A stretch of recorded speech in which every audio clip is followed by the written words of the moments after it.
Welcome back to the dumbest bill in America. We have with us Delegate Brian Chisholm. Welcome back, Brian. It's good to be here. So get this, podcast listeners. The governor of Maryland just said on X, quote, "For this to be Maryland's decade, we've got to be moving fast and unapologetically pro-business."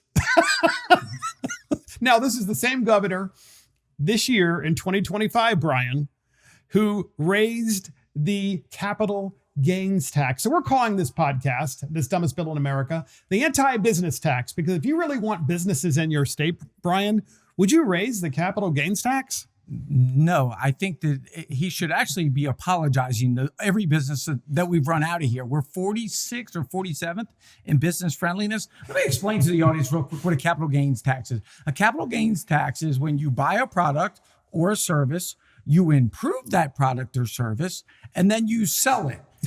And any of the profit you make is called a capital gains. And he said, well, you did too good of a job, so we're going to tax you more on top of that. Would that incentivize a business to want to do more of it, or say, I'm going to go to a different state and do it?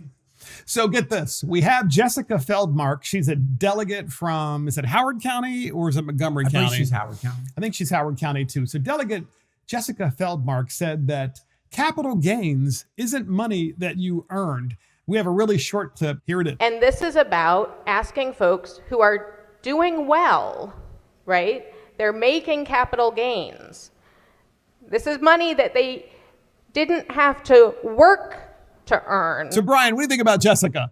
I think even the Democrats in the room were a little bit embarrassed by that. They're like, I don't think she knows what she's talking about. Like, you didn't earn that. Like all of a sudden you were walking down the street and somebody came up with a wheelbarrow full of cash and said, please take that. It's like, that's how she kind of looked at capital gains. It's not that you worked your ass off or put some effort towards actually gaining some money there and a capital gains. A capital gains is taxed on that year. So you actually worked your ass off that year, made some extra money, and she said you really didn't earn that. Exactly. And by the way, a capital gains is also, let's say you buy a small business and the business is a carpet installing business, right? That's right. And you start it. And then one day you sell the business, you owe capital gains on any money that you didn't put in the company over top of the money you put in the company. Well, the governor and Jessica Feldmark said, well, you didn't earn that.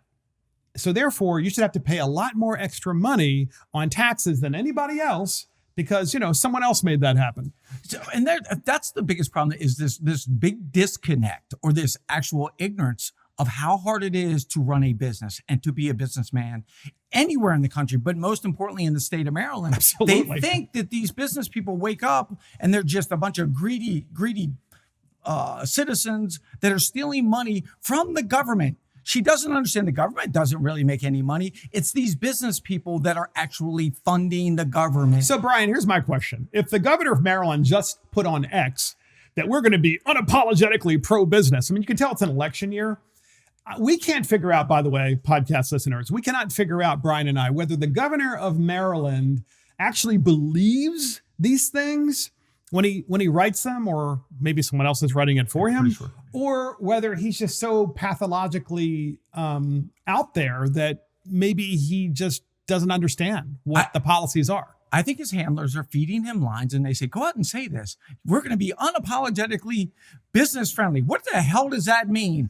I mean, I think that they're so gung-ho on, we're just going to make you sound good. There's nothing about results with this governor, correct? Other than bad results. Exactly. It is all about image and image and image. Let's make him look great, but he's really not. His results are horrible.